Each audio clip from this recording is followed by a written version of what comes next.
반갑습니다, 여러분. 여러분들을 만점으로 안내해드릴 역사 이야기꾼 사기꾼 최용욱입니다. 자, 오늘 할 주제는 무엇이냐? 실력 양성운동에 대해서 얘기를 합니다. 몇 년대가 되냐면 1920년대가 돼요. 1920년대 실력 양성운동에 대해서 얘기를 하는데 20년대 어떤 운동이 있었는지 여러분들 좀 말씀을 드릴게요.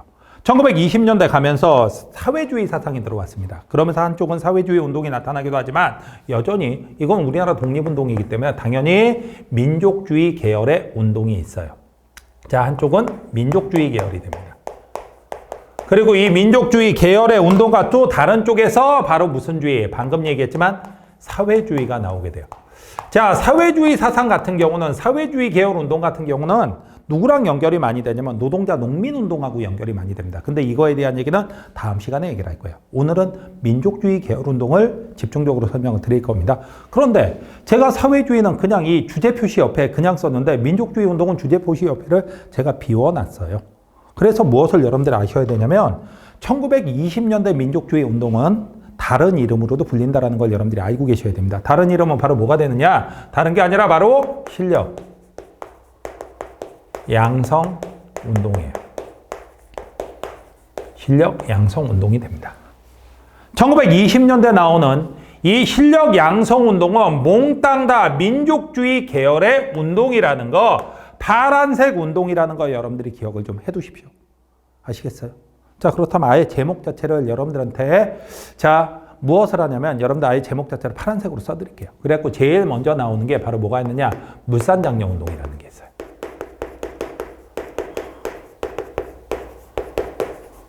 물산장려 운동은 여러분들이 생각하는 그겁니다. 다른 게 아니라 바로 토산품 애용 운동, 국산품이라고도 얘기를 하고 그 다음에 무엇이라고 얘기를 하면 토산품이라고 생각을 하면 토산품 애용 운동이 나오게 됩니다. 토산품 애용 운동이라고 여러분들이 생각을 해두시면 돼요. 이건 국산품을 많이 쓰자라고 얘기를 하는 겁니다. 도대체 국산품 애용 운동이 여기서 왜 나왔느냐? 이유를 여러분들 말씀을 드릴게요. 이거에는 여러분들 배경이 있어요. 일본 놈들이 1920년대 들어가면서 어떤 짓거리를 했느냐? 다른 게 아니라 1920년에 회사령을 폐지합니다.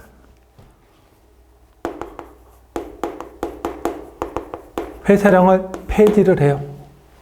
잠깐, 회사령이라는 게 우리나라 기업 활동, 우리나라에서 기업을 활동하려면 일본의 허가를 받으라. 신고제에서 허가제로 바꾼 거, 우리 민족 기업을 탄압하기 위해서 만든 건데 이게 10년에 만들었는데 20년에 폐지가 된다는 얘기는 우리한테 좋은 거잖아.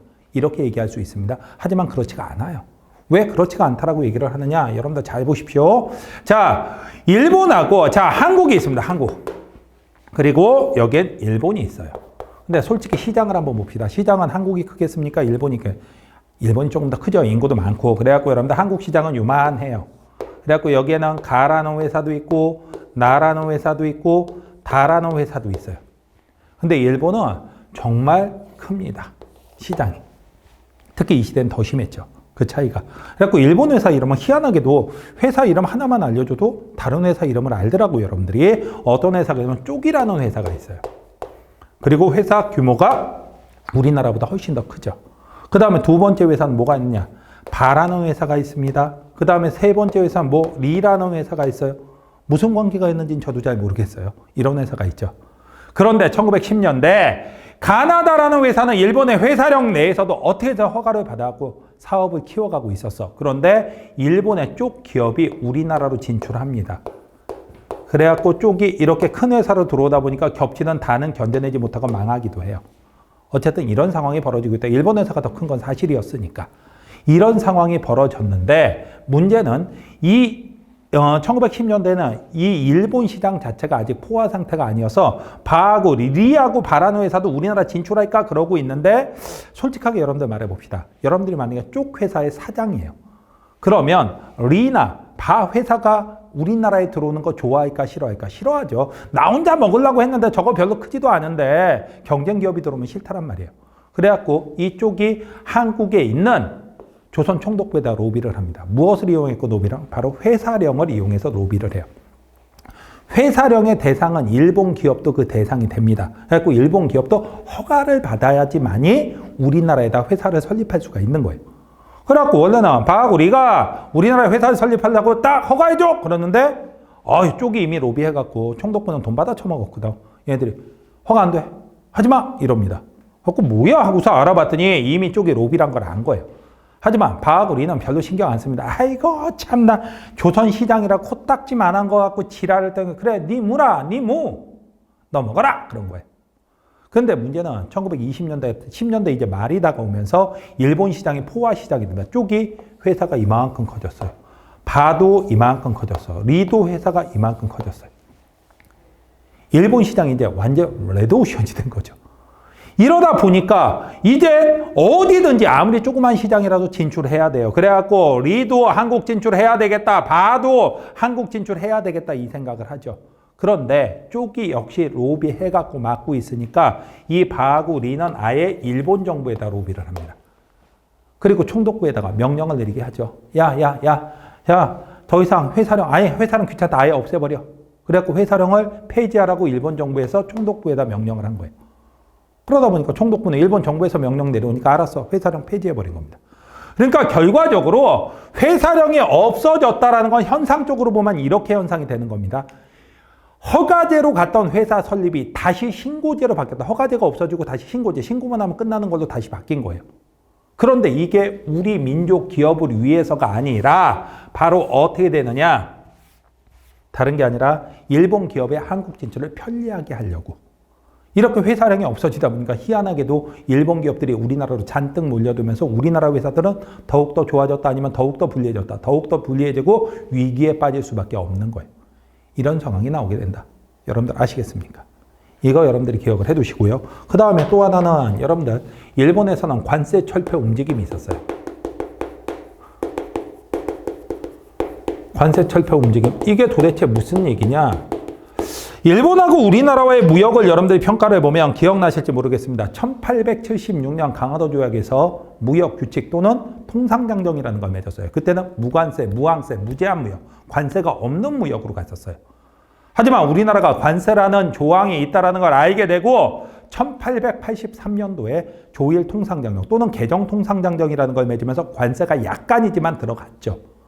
그게 지금까지 유지가 되고 있었는데 이제 일본 기업들은 관세가 없어야지 그래도 조금이라도 싼 값에 한국에다 수출할 수 있기 때문에 이 관세 없애. 우리가 한국 시장 먹을 거야. 이렇게 해갖고 관세 철폐 움직임이 있었습니다. 그리고 결과적으로 이것은 몇 년도에? 1923년. 우리나라와 일본 사이에 관세가 없어지는 결과를 가져오게 됩니다. 관세가 없어지는 결과를 가져오게 돼요. 하지만 이 관세 없어진 건 23년이고 솔직히 말하면 물산장려운동은 1920년부터 시작했기 때문에 관세 철폐 움직임이 바로 아직은 관세는 없어진 건 아니고 이것이 바로 물산장려운동의 배경이 됩니다. 쉽게 말해서 회사령을 폐지해서 일본 기업이 우리나라에 마음대로 들어올 수 있게 만들었고 그 다음에 관세 철폐 움직임을 보여주면서 이제 앞으로 곧 관세도 없앨 거야. 이러다 보니까 우리 민족 기업들이 상당한 위기를 겪게 되죠. 그래서 여러분들 무엇을 하게 되냐면 여러분들 저걸 하게 되는 겁니다. 이제 우리 기업들을 우리가 좀 살려달라 해갖고 토산품 애용운동 우리가 만든 거 우리가 쓰자 조선 사람 조선 것 등의 구호를 내세우면서 국산품 애용운동을 시작을 했어요. 그 첫 번째 시작은 1920년에 조선물산장려회 이게 만들어집니다. 이거는 어디서 만들어졌냐면 평양에서 조만식 선생이 처음으로 만들었어요. 그리고 이것이 1923년에 서울로 옮겨서 조선물산장려회 서울도 드디어 만들게 됩니다. 이러면서 시작이 된 거예요. 자, 그렇게 하고 여기에 누가 합류하게 되냐? 자작회라고 그래갖고 학생들이. 그 다음에 토산. 그 다음에 애용이란 말은 들어가도 되고 안 들어가도 됩니다. 토산애용 부인회. 이런 단체들이 만들어갖고 국산품 애용운동을 전국적으로 확산을 합니다. 그런데 이게 성공했냐고요? 아니요. 실패로 끝나요. 왜 실패로 끝나냐? 이런 국산품 애용운동을 시작한 사람들은 대부분 다 자본가 계열이 주도합니다. 민족주의 계열이면서 돈 많은 자본가 계열이 주도해요. 근데 이 사장님들 갑자기 사람들이 국산품을 쓰자 하면서 국산품을 막 사주면 국산품 값을 올려야 됩니까? 내려야 됩니까? 내려야죠. 기술 개발해야죠. 솔직히 말해서 당시 일본 상품에 비해서 우리나라 상품이 상태가 좋은 것도 아니었고 상태는 많이 떨어졌습니다. 그런데 가격을 내리고 그 다음에 기술 개발을 해야 될 이 사장님들이 오히려 가격을 올려버립니다. 기술 개발도 안 하고. 이러다 보니까 사람들이 사다 보니까 열받아 안 받아? 열받죠? 그래갖고 이제 안 살래 이래버린 거예요. 거기다가 또 누가 비판을 하게 되냐? 사회주의 계열이 물산장려 운동을 비판하게 됩니다. 아니 사회주의 계열은 왜 물산장려 운동을 비판하고 있느냐? 사회주의 계열 누구의 입장을 대변한다라고 제가 처음에 말씀드렸죠? 사회주의 계열은 노동자 농민의 입장을 대변한다라고 제가 말씀을 드렸습니다. 그래갖고 이쪽에서 얘기를 합니다. 뭐라고? 뭐 지금 국산품 쓰자고? 참나 어이가 없어갖고 우리 노동자 농민은 돈이 없어서 일본산 외제를 써본 적이 없어. 어차피 우리는 국산품밖에 못 써. 솔직히 우리 농민들이, 우리 노동자들이 소주 마시고 막걸리 마실 때 너희 놈들이야말로 일본산 정종 마시고 위스키 마신 놈들은 너희 있는 놈들 아니냐. 이제 와서 지네 회사가 힘들어지니까 이제 와서 치사하게 그래도 같은 민족인데 같은 민족 걸 써줘야지. 민족주의 감정에 호소하는 그런 치사한 짓거리는 하지 마라. 이런 비판을 하게 됩니다. 그러다 보니까 결과적으로 어떻게 됐냐? 이건 실패로 돌아가게 돼요. 여러분들 실제로 이런 예가 최근에도 있었습니다. 자, 우리나라에서도 여러분들 우리나라 산업의 발전에서 몇 년 전부터 저런 걸 했었어요. 미국의 블랙 프라이데이 비슷하게 해갖고 우리나라도 뭐 물건 싸게 판다 그러고 그래갖고 국산품 좀 많이 써달라라고 얘기를 했었는데 그때 일부 회사들이 극히 일부 회사들이긴 합니다. 오히려 물건에 택을 떼고 거기다 더 비싼 택을 붙여갖고 실제로 가격을 할인은 하나도 안 해주고 오히려 비싼 값을 받으면서도 할인해 주는 척하는 그런 경우들이 간혹 적발이 된 경우가 있어요. 그럼 절대로 안 됩니다. 그럼 당연히 이런 거 더 이상 사람들이 호응을 안 하게 돼요. 그래갖고 결과적으로 물산장려 운동은 1924년, 25년 넘어가면서 실패로 끝나고 맙니다. 그 다음에 두 번째는 무엇이 있었냐? 역시 파란색으로 씁니다. 이거 민족주의 운동이에요. 자, 밀립대학 설립 운동이에요.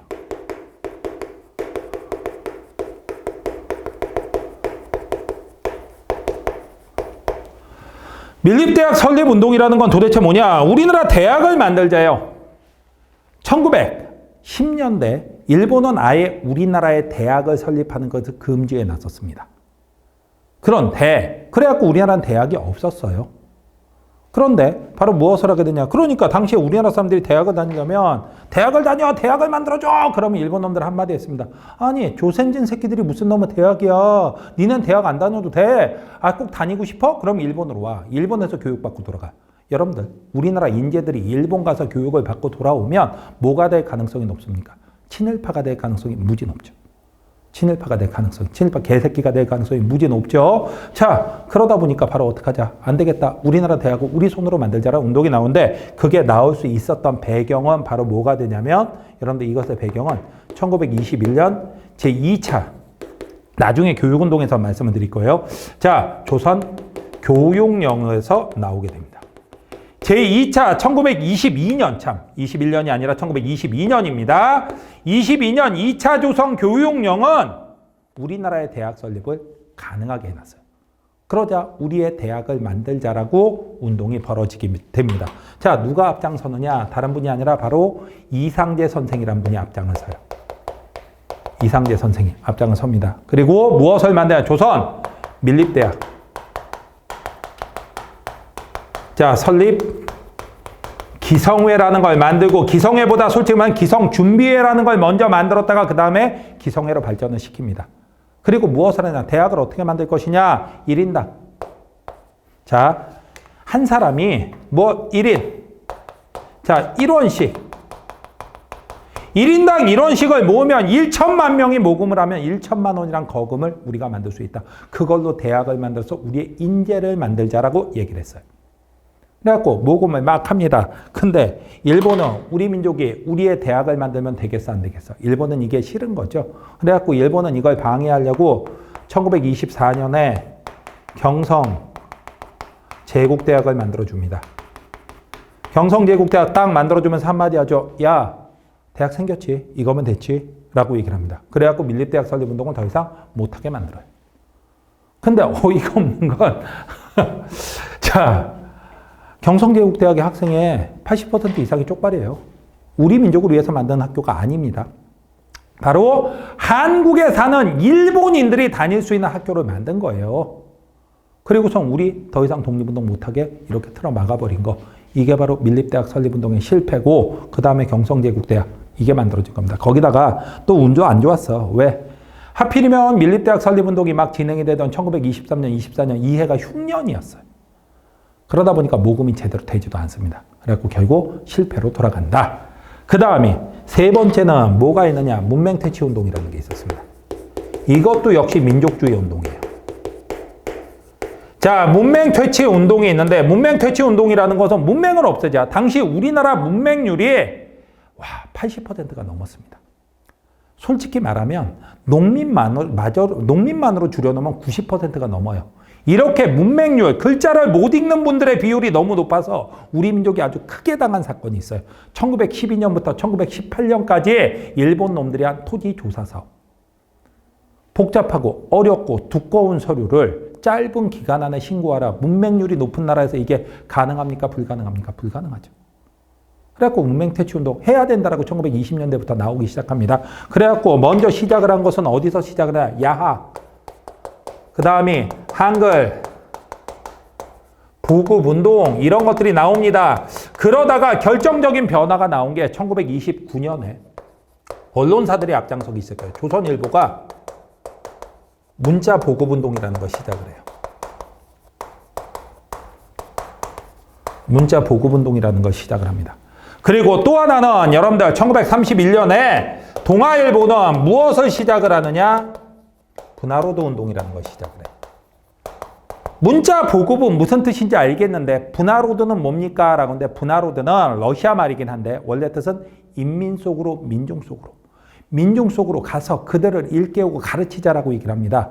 그러면서 학생들, 당시 서울에 유학 온 학생들한테 얘기를 하죠. 어떡하냐? 너희 고향에 가봐라, 방학 때. 너희 동네 사람들이 뭐 글자를 몰라서 그토록 어렵게 살아가고 있다. 너희가 방학 때 집에 가면 집에서 그냥 놀지 말고 그 글자를 모르는 사람들한테 한글을 가르쳐라. 글을 가르쳐라. 이런 운동을 했던 거예요. 이렇게 활동을 하는데 일본은 결국 1935년도에 문맹퇴치운동을 금지시켜버립니다. 우리나라 사람들이 똘똘해지는 게 똑똑해지는 게 그렇게 싫은 거예요. 이런 활동을 하게 된다. 여러분들 실력 양성운동 3가지를 말씀드렸습니다. 그리고 실력 양성운동은 다 민족주의 계열이 한 거라고 여러분들 말씀드렸어요. 여러분들 잊어버리시면 안 됩니다. 자, 그렇다면 어떤 문제가 있었는지 여러분들 한번 보도록 하죠. 1번 다음 자료의 민족운동에 대한 설명으로 옳지 않은 거, 옳지 않은 것이라고 얘기를 했어요. 여러분들 한번 봅시다. 우리에게 먹을 것이 없고 의지하여 살 것이 없으면 우리의 생활은 파괴될 것이다. 우리가 무슨 권리로 자유와 행복을 기대할 수 있으면 참으로 사람다운 발전을 희망할 수 있으리요. 우리 생활의 제일 좋은 조건은 곧 의식주의 문제, 즉 산업적 기초라. 여러분들 다른 거 아닙니다. 바로 우리가 우리 생활하려면 우리 산업을, 우리 의식주 문제를 우리가 해결해야 된다라고 얘기를 하고 있어요. 그 다음에 여기 보면 여러분들 어떤 친구들이 이런 얘기를 합니다. 자스가리우 걷든 망가리우. 뭔 소리야? 소리가 아니죠.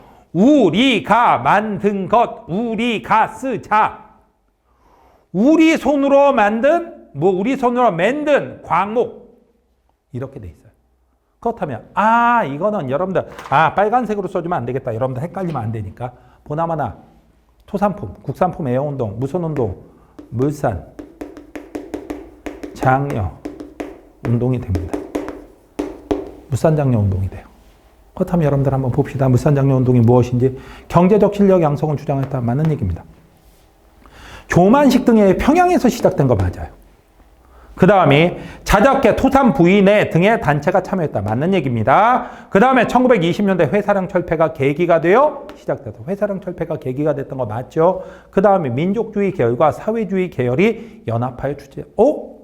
여기는 여러분들 철저하게 제가 지금 무슨 색깔, 파란색으로 써드린 이유 알죠? 그러다 보니까 여기에 사회주의 계열의 운동은 없고 솔직히 물산장려 운동은 사회주의 계열이 비판했어요. 그러니까 틀렸죠. 이해되셨습니까? 자, 그 다음 문제가 됩니다. 다음 자료와 관련된 민족운동에 대한 설명으로 옳은 것은 민중의 보편적 지식은 보통 교육으로도 가능하지만 심오한 지식과 학문은 고등교육이 아니면 불가하며 사회 최고의 비판을 구하며 유능한 인물을 양성하려면 오늘날 조선인이 세계 문화 민족의 일원으로 남과 어깨를 견주고 우리의 생존을 유지하여 문화의 창조와 향상을 기도하려면 대학의 설립이 아니고는 다른 방법이 없도다라고 돼 있습니다. 바로 뭐가 되겠습니까? 자, 결국은 대학의 설립이란 말이 핵심이 되겠죠. 그래서 이거는 다른 게 아니라 밀립대학 설립 운동이 돼요. 자, 밀립대학 설립운동이라고 봅시다. 사회주의 사상의 영향을 받아서 천만의 말씀. 이건 민족주의 운동이라고 제가 아예 문제풀이도 파란색으로 해드리고 있어요. 그래서 이건 틀렸습니다. 신간회가 이 운동을 적극 지원하였다. 미안하지만 이건 1924년도에 끝나고요. 신간회는 제가 정강의에서도 말씀드린 27년도에 만들어져요. 그러다 보니까 신간회는 이걸 지원할 수가 없습니다. 평양에서 조만식이 중심이 되어 시작되었다. 평양에서 조만식이 중심이 되어 시작된 거는 무엇이 되겠어요? 물산 장려운동이에요. 그래서 이것도 아니죠. 이 운동의 성과로 경성제국대학이 설립되었다. 이게 성과입니까? 이 운동을 탄압하려고 경성제국대학을 만든 거죠. 헷갈리시면 안 돼요. 그 다음에 한민족 1천만이 한 사람이 1원씩, 1천만이 1원씩 모으자. 그러면 어떻게 된다? 우리가 무엇을 할 수 있다? 대학을 만들 수 있다. 그래서 정답이 되는 건 몇 번? 5번이 정답이 되죠. 자, 이렇게 해갖고 여러분들 밀립대학 설립운동도 살펴봤습니다. 자, 이렇게 해갖고 실력 양성운동에 대해서 여러분들 살펴봤습니다. 이번 강의 고생하셨고요. 다음 강좌에서 뵙도록 하죠.